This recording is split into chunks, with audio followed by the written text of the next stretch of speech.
नमस्कार मित्रों, आपके अपने YouTube चैनल में आपका स्वागत है। आज की जो हमारी कहानी है ये बड़ी ज्ञानवर्धक है। ये कहानी आपको आपके जीवन में ढेर सारी प्रेरणा देगी। इस कहानी को पूरा सुने। आज की जो कहानी है ये कबूतर और कबूतरी का प्रसंग है। इस कहानी में आप जानेंगे कि जिस घर में बेटियां होती हैं, जिन पिता के यहाँ बेटियां होती है, वो उनकी परवरिश कैसे करती है और उनका अंत क्या होता है। किसी भी घर में पुत्री का जन्म लेना कितना शुभ होता है, कितना खास दिन होता है। जिस घर में जिस दिन पुत्री जन्म लेती है, शास्त्रों में ऐसा बताया गया है, जिस घर में पुत्री जन्म लेती है वो बड़ा भाग्यशाली होता है। और गरुड़ पुराण में तो यहाँ तक लिखा है, जिस घर में पुत्री जन्म नहीं लेती उस व्यक्ति का मुख देखने का भी कोई धर्म नहीं होता है। ऐसा गरुड़ पुराण में स्पष्ट लिखा हुआ है। लेकिन जो लोग अपनी पुत्री को भारी छूट देते हैं, भारी लाड़ करते हैं, उनकी पुत्रियां बिगड़ जाती हैं। आज की ये कहानी आपको यही दर्शाएगी। कहानी शुरू करने से पहले जो लोग हमसे नए जुड़े हैं वो हमारे चैनल को सब्सक्राइब करें। शुरू करते हैं आज की कहानी। प्राचीन काल समय में एक जंगल में एक कबूतर और एक कबूतरी बैठे हुए थे। सर्दियों की रात थी, कड़ाके की ठंड पड़ रही थी। तब कबूतरी कबूतर से कहती है कि पिया जी, आज की रात निकालने के लिए ऐसा क्या किया जाए जो आधी रात निकल जाए। सर्दी बहुत भारी पड़ रही। कबूतरी कहती कि कोई ऐसी कहानी सुनाओ जिसे हमारी आज की ये रात कट जाए। कबूतर कबूतरी की बात सुनने के बाद एक कहानी शुरू करता है और कबूतरी से कहता है कि तुम ध्यान से सुनो, बड़ी ज्ञानवर्धक और बड़ी प्रेरणादायक कहानी सुनाने जा रहा हूँ। ये कहानी एक सेठ और उनकी पुत्री की कहानी है। अब कबूतरी बड़े ध्यान से सुनती है और कबूतर कहानी शुरू करता है।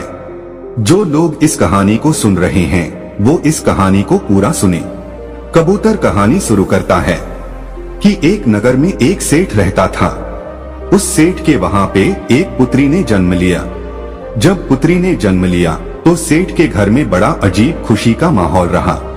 वो अपनी पुत्री से इतनी मोहब्बत करता था, इतना लाड़ करता था, इतना प्यार करता था कि इसकी कोई सीमा नहीं थी। पुत्री को कुछ कहने की जरूरत नहीं पड़ती थी।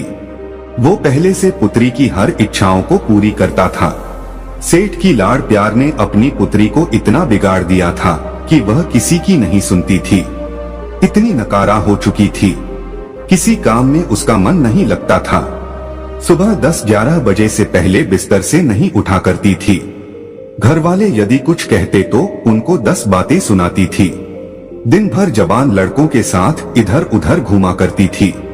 रात को 12 बजे घर पे आया करती थी। सेठ की लड़की इतनी नकारा हो चुकी थी कि बयान करना भी बड़ा मुश्किल होता है। सेठ की घरवाली सेठ से कहती कि तुमने इस लड़की को बिगाड़ दिया है, लेकिन सेठ अपनी पत्नी को ये कहकर के चुप करवा देता कि बच्ची है, सुधर जाएगी। अपनी बच्चियों से मोहब्बत करनी चाहिए, प्यार करना चाहिए, लाड़ करना चाहिए, उनकी हर जरूरत का ख्याल भी रखना चाहिए। लेकिन इतना भी लाड़ प्यार ना करो कि उसका जीवन ही बर्बाद हो जाए। वो सेठ बिल्कुल ऐसा अंधा हो गया था अपनी पुत्री के प्यार में कि उसको कुछ दिखाई नहीं देता, सिर्फ अपनी पुत्री ही दिखाई देती थी। वह भूल गया था कि मेरी पुत्री को एक दिन दूसरे घर भी जाना है। बहन बेटी जो होती है वह किसी घर में नहीं समाती, उसको दूसरे घर जाना ही पड़ता है। सेठ इस बात को भूल गया। सेठ अपनी पुत्री से इतनी मोहब्बत करता था कि उसको कभी डांटता भी नहीं था। यदि कोई दूसरा भी, यदि उसकी माँ, उसके भाई वगैरह भी डांट दे तो उनसे भी सेठ लड़ता था, मना करता था। वो यही कहता कि अभी बच्ची है, सुधर जाएगी। अपनी पुत्री को हमेशा अच्छे संस्कार देना चाहिए। हर माता पिता को अच्छी तरह से मालूम होता है कि उनकी पुत्री को एक दिन जवान होने के बाद दूसरे घर में जाना पड़ता है। पुत्री की हर गलती को माता पिता सहन कर सकते हैं, लेकिन ससुराल वाले कभी भी बर्दाश्त नहीं करते हैं। इसलिए पुत्री को अच्छे संस्कार दो। कबूतर कबूतरी से इस बात को कह रहा है और कबूतरी ध्यान से सुन रही है। कबूतर आगे कहता है कि अब सेठ की बच्ची जवान हो चुकी थी। अब सेठ को एक चिंता सताने लगी थी कि कोई अच्छा सा वर, अच्छा सा रिश्ता ढूंढ के और मेरी पुत्री की मैं शादी करूं। यह सपना हर माता पिता का होता है जिस घर में लड़कियां जन्म लेती हैं। हर माता पिता का ये सपना होता है कि वो अपनी पुत्री की अच्छे घर में शादी करे और उसका अच्छा घर बस जाए। अब सेठ भी इसी चिंता को लेकर बड़ा दुखी रहने लगा। सेठ अपनी पुत्री के लिए अच्छे अच्छे रिश्ते ढूंढता, अच्छे रिश्तों की तलाश करता। अंततः उसको एक अच्छा रिश्ता मिल जाता है और सेठ अपनी पुत्री की शादी बड़ी धूमधाम से कर देता है। अच्छा सारा धन दे करके अपनी पुत्री को विदा करता है। जब उसकी पुत्री ससुराल में जाती है तो 10 दिन बाद ही अपने पिता को फोन कर देती है और पिता से कहती है कि पिताजी इसी वक्त आप मुझे लेने के लिए आ जाइए। आपने मुझे कैसे नरक में डाल दिया है, मैं इस नरक में 1 मिनट भी नहीं रहना चाहती हूँ। सेठ अपनी पुत्री की बात सुनने के बाद बड़ा चिंतित होता है, बड़ा दुखी होता। सेठ सोचने लगता है कि रिश्ता तो मैंने बिल्कुल सही ढूंढा था, बिल्कुल काबिल लोग थे, लेकिन पुत्री कह रही है कि बिल्कुल नरक में डाल दिया है। ऐसा 10 दिन में ऐसी कौन सी आफत आ गई है जिसके कारण मेरी पुत्री ऐसा कह रही है।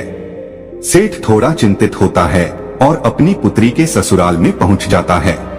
यदि हमारी पुत्री के लक्षण ठीक होते हैं, हमारी पुत्री सही होती है और उसके संस्कार बिल्कुल सही होते हैं, तो पुत्री के ससुराल में पुत्री के पिता को बड़ा मान सम्मान दिया जाता है, उसको आदर दिया जाता है, उसका सम्मान किया जाता है। लेकिन जब वो सेठ अपनी पुत्री के ससुराल में पहुंचा तो उसको कोई मान सम्मान नहीं मिला। कोई उसे राम राम करने के लिए तैयार नहीं था, कोई उसको आदर देने के लिए तैयार नहीं था। फिर जब अपनी पुत्री के ससुराल में पहुंचता है तो सबसे पहले उसकी समधन मिलती है, यानी उसकी पुत्री की सास मिलती है। अपनी समधन से जाकर की वह राम राम करता है, जय श्री राम करता है, लेकिन वो भी मुंह फुला लेती है और कुछ जवाब नहीं देती है। सेठ फिर अपने समधी से मिलता है, समधी से जय श्री राम कहता है, नमस्कार करता है, लेकिन वो भी कोई जवाब नहीं देता है। उसके बाद सेठ अपनी पुत्री के जेठ से मिलता है, वो भी कोई जवाब नहीं देता है, यानी कोई भी उसको कोई मान सम्मान नहीं दे रहा था। अंत में सेठ अपने दामाद से मिलता है। सेठ का दामाद कहता कि अपनी पुत्री को ले जाओ, हमें इसकी जरूरत नहीं है। ऐसी बिगड़ी औलाद आपने पैदा की है, हमारे घर को नरक बना दिया है। इसको तुरंत इसी वक्त यहाँ से ले जाओ, जो तुमने दहेज वगैरह दिया है उसका बैठ के हिसाब कर लो, हमें इसकी जरूरत नहीं है। सेठ बड़ा दुखी होता है। उसके बाद सेठ अपने पुत्री के कमरे में जाता है और अपनी पुत्री से कहता है कि पुत्री क्या बात हो गई। सेठ की पुत्री अपने पिता से कहती है कि पिताजी मुझे इस नर्क में नहीं रहना है, यदि आप मुझे जीवित देखना चाहते हैं तो इस नर्क से मुझे इसी वक्त यहाँ से ले चलो। पुत्री की इतनी बात सुनने के बाद सेठ अपनी पुत्री को साथ लेकर के और पुत्री के ससुराल के घर से बाहर निकल जाता है।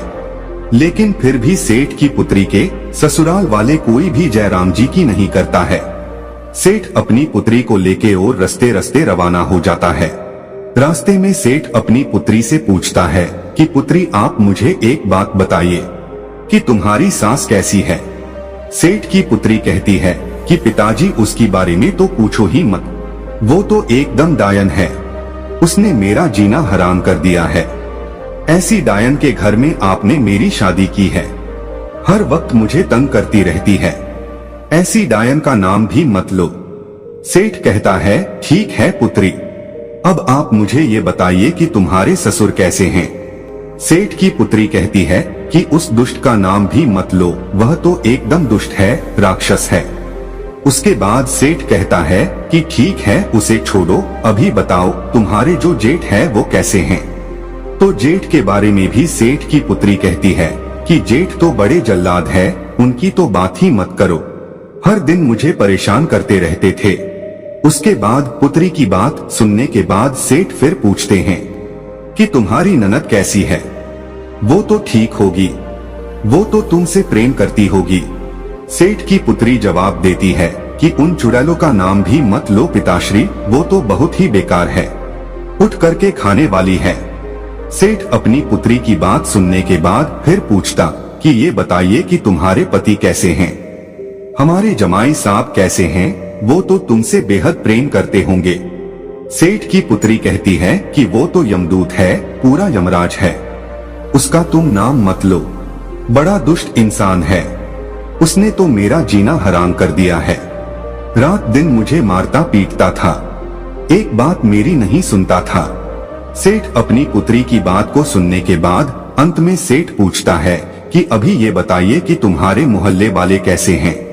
सेठ की पुत्री जवाब देती है कि पिताश्री, मोहल्ले वालों के बारे में भी कुछ ना पूछो, वो लुच्चे लफंगे बदमाश है, पूरा मोहल्ला खराब है। अब सेठ बड़ा दिमागधारी था, सेठ भी समझ गया था कि एक इंसान खराब हो सकता है, दो इंसान खराब हो सकते हैं, अरे हो सकता है मेरी पुत्री के ससुराल वाले खराब हो, लेकिन मोहल्ले वाले तो खराब नहीं हो सकते, इसलिए दोष मेरी पुत्री में है, मेरी पुत्री के ससुराल वालों में नहीं।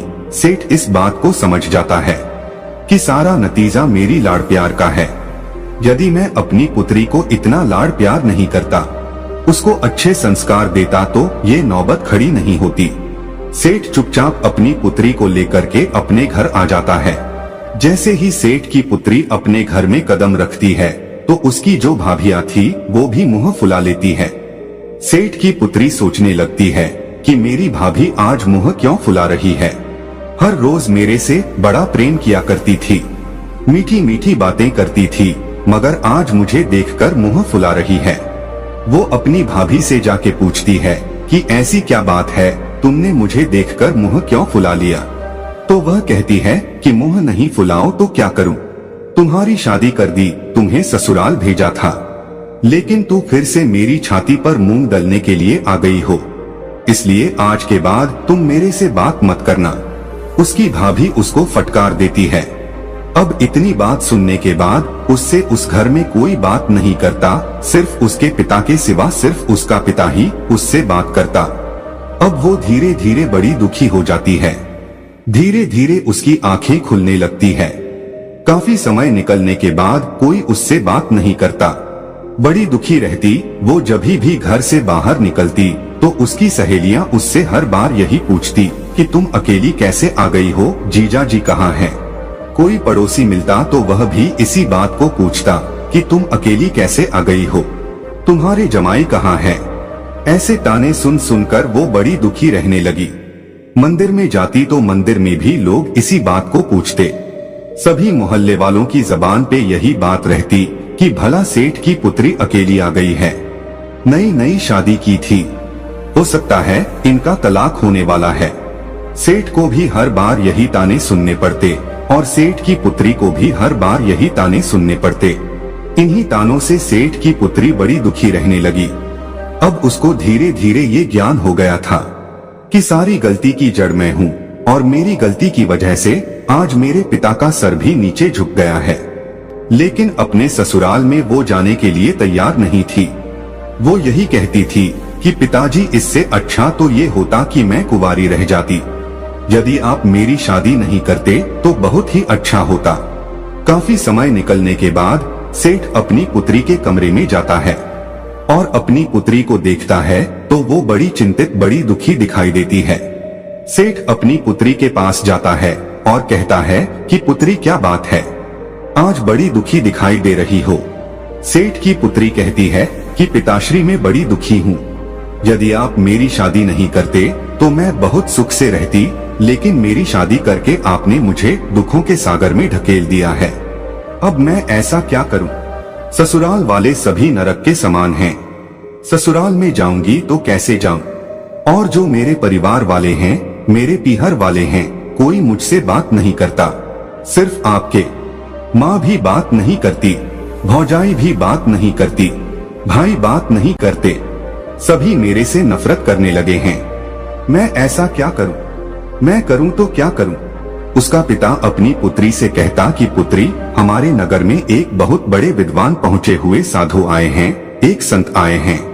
तुम्हारी समस्या को लेकर मैं उनके पास गया था तो उन्होंने मुझे एक उपाय बताया है। यदि तुम इस उपाय को करती हो तो 6 महीने के अंदर तुम्हारे सभी ससुराल वाले तुम्हारी मुट्ठी में होंगे और तुम्हारे इशारे पर नाचेंगे। इतनी बात पिता की सुनकर वो लड़की बड़ी खुश होती है, कहती है पिताश्री 6 महीने में मेरी मुट्ठी में आ जाएंगे। बोले हाँ 6 महीने में तुम्हारी मुट्ठी में आ जाएंगे। तो कहती हैं कि पिताश्री वो उपाय मुझे जल्दी से बताइए, मैं उपाय को जरूर करूंगी। उस लड़की का पिता अपनी पुत्री को उपाय बताता है और कहता है कि 6 महीने तक एक मंत्र का जाप करना है और साधना करनी है। यदि तुम इस कार्य को करती हो तो मात्र 6 महीने में तुम्हारे सभी ससुराल वाले, तुम्हारे पति, तुम्हारे जेठ, तुम्हारे ससुर, तुम्हारी सास, सभी तुम्हारी मुट्ठी में होंगे और तुम्हारे इशारे पर नाचेंगे। जैसा तुम कहोगी वैसा ही होगा। तुम उस घर की रानी बन जाओगी, तुम उस घर की मालकिन बन जाओगी। पुत्री बड़ी खुश होती है, लेकिन कहती कि पिताजी ये तंत्र मंत्र वाला काम मेरे से नहीं होता है, कोई सादा सुगम रास्ता मेरे को बताइए। सेठ फिर कहता कि ठीक है पुत्री, यदि तुम मंत्र का जाप नहीं कर सकती तो मंत्र का जाप मैं करूंगा, तुम सिर्फ साधना कर लेना। पुत्री कहती कि साधना कैसे की जाती है? सेठ बताता है कि साधना आपको इस तरीके से करनी है, तुम्हें 6 महीने तक बिल्कुल मौन रहना है। तुमसे कोई भी कुछ कहे बिल्कुल जवाब नहीं देना है। हर इंसान की बात को सुननी है, हर इंसान के पैर को छूना है, यही साधना होती है। सेठ की पुत्री कहती कि पिताश्री मात्र 6 महीने में हो जाएगा ना, इससे ज्यादा मेरे से नहीं हो पाएगा। लेकिन सेठ कहता है कि हाँ बिल्कुल 6 महीने में हो जाएगा। सेठ की पुत्री तैयार हो जाती है। सेठ अपनी पुत्री को लेके फिर से पुत्री के ससुराल में जाता है। जैसे सेठ पुत्री के ससुराल में जाता है तो सामने उसे अपनी पुत्री की सास नजर आती है। वो उसे बुरी तरह फटकारती है, कहती है कि तुम पहले आए थे तभी मना कर दिया था कि तुम्हारी पुत्री की हमें जरूरत नहीं है, इसे वापस ले जाओ। ऐसी बिगड़ी हुई औलाद आपने पैदा की है, इसकी हमें जरूरत नहीं है। उसको बुरी तरह फटकारती है। कोई रामा श्यामा नहीं, कोई आदर भाव नहीं, कोई मान सम्मान नहीं। अपनी सास की ऐसी हरकतों को देखकर उस सेठ की लड़की भारी गुस्सा करती है। लेकिन सेठ अपनी पुत्री से इशारों में कहता है कि पुत्री तुम्हें साधना करनी है, साधना का ध्यान रखो, 6 महीने तुम्हें मौन रहना है, जो भी कुछ कहे सबकी आज्ञा का पालन करना है। लेकिन फिर भी कहते हैं ना कि पुत्री का पिता हमेशा सिर झुका के रहना पड़ता है, इसलिए वह सर झुका के सारी बात को सुनता है और अपनी समधिन से कहता कि बहन जी गलती हर इंसान से होती है, इससे भी गलती हुई, इसको एक मौका जरूर दिया जाए। अब ये सुधर गई है, अब ये ऐसा कुछ नहीं करेगी।